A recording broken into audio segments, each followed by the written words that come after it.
Cutthroats practice at Rainbow Roller Rink on Tuesdays, Thursdays, and Sundays. You can find our game schedule and more information on our website, www.conroerollerderby.com. You are listening to Lone Star Community Radio on 104.5 KCZW LP Conroe and 106.1 KZCC LP Conroe and worldwide on irlonestar.com. The text.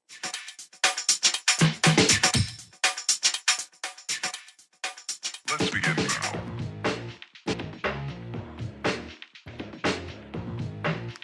Hello and welcome to the Ticket Stub, your favorite place for movie news and reviews. The Ticket Stub drops every Thursday on all podcast platforms and Thursday at noon on 104.5 and 106.1 from beautiful and hot downtown Conroe, Texas. I think the wind chill's like 111. Don't forget to follow us on Twitter and Facebook. The Ticket Stub is sponsored by the Grand Theater and Amstar Cinemas. Visit irlonestar.com for information about the show and sponsorships, or drop us a line at 936-647-3776. Also, don't forget to leave us a 5-star review on any platform you happen to be watching us on. I'm Chris Appel. Connor is out today, but we have the legendary Sean K. Thompson. Legendary in his own mind. No, legendary for sure. He's For filling sure. in. And that voice you hear is Dick, the producer. What's up? Yeah. So how you guys doing? Are you Doing staying good, man. out of the I'm heat? cooling down by the moment. Yeah. Love the studio. How's the AC at the Grand, man? It's pretty good. Yeah. Pretty good. Yeah. So Yeah, and you got the new air in here. So it I know feels what I'm saying. great. That's yeah. everyone's on top of their AC game this summer, Yeah. and it's a perfect time to go see a movie too. It is a great time. Summer has started. We've got Toy Story 4 later today. It comes out tonight. Yeah, that's gonna be huge. I know. I was reading some neat things about how they try to keep it under wraps, like quiet about it, and how they already started writing it apparently before the third one came out. So wow. there was some master planning going on with the Toy Story world. So, and because like wasn't the fourth one kind of started with bad news where certain writers or actresses were complaining about, not enough women are represented? Who was that? Oh, that was Toy on. Story? I think it was after the second one because Bo Peep was in the first one, but not so much the second one. But they had Jessie, who was a yeehaw girl. But no, remember what I'm talking about? I think it was that Rosita Jones or something like that. Look that if you know what I'm talking Oh, about at no. all. I think she got harassed or something. Okay, Something along because those I know John lines. Lasseter has been a kind of like. We always have it. Yeah, it's kind of like who from who. So movie news. My favorite guy in the whole world, Quentin Tarantino.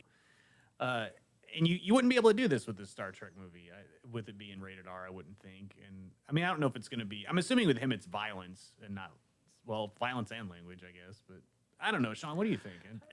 I have to agree with you. Tarantino has a flavor to him. You see a Tarantino movie, much like you see a Scorsese movie, like you see a Spielberg movie. You know, each director has their flavor of what you can expect. You go see The Terminal with Tom Hanks. It's not going to have gratuitous nude scenes in it or too much harsh language. You know that because it's Spielberg and it's Tom Hanks. So you get now is Tarantino talking about it being part of the Kelvin timeline, the new.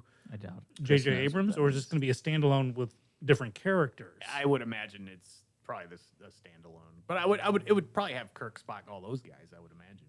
I don't know why he would do it if it this wasn't. might be something similar to the other franchises who try to keep, like for example, Suicide Squad 2 is keeping some of the same actors, and then they're combining newer actors. Well, I meant the characters so much than the actors. Oh, well, I imagine it's... Is it going to be a different ship with people who, rough and tumble? Because there was a book series called New Frontiers that was great. It took cast-offs from other Star Trek episodes who may have showed up for an episode or two, put them all together, and it's very adult. But even that, I have to agree with Chris. Tarantino is known for his in-your-face violence and language. Yeah. And it's not a good fit for Star Trek. I mean, has he done a movie that isn't that? Because off the top of my head, I can't think of one. I think he's done some consulting work on franchises. I know he's directed certain scenes in some TV shows. He ghost wrote in the submarine movie Crimson Tide. They needed to jiggle up some of the dialogue, and so he ghost wrote some of the. If you remember that movie with Denzel Washington, the bit about Scotty, you got to give me warp power. that was Tarantino. They gave it to him to rewrite some dialogue. So he loves Star Trek, obviously, which kind of surprises me why he'd want to make it R-rated. Yeah, I know. I think it's a huge mistake if you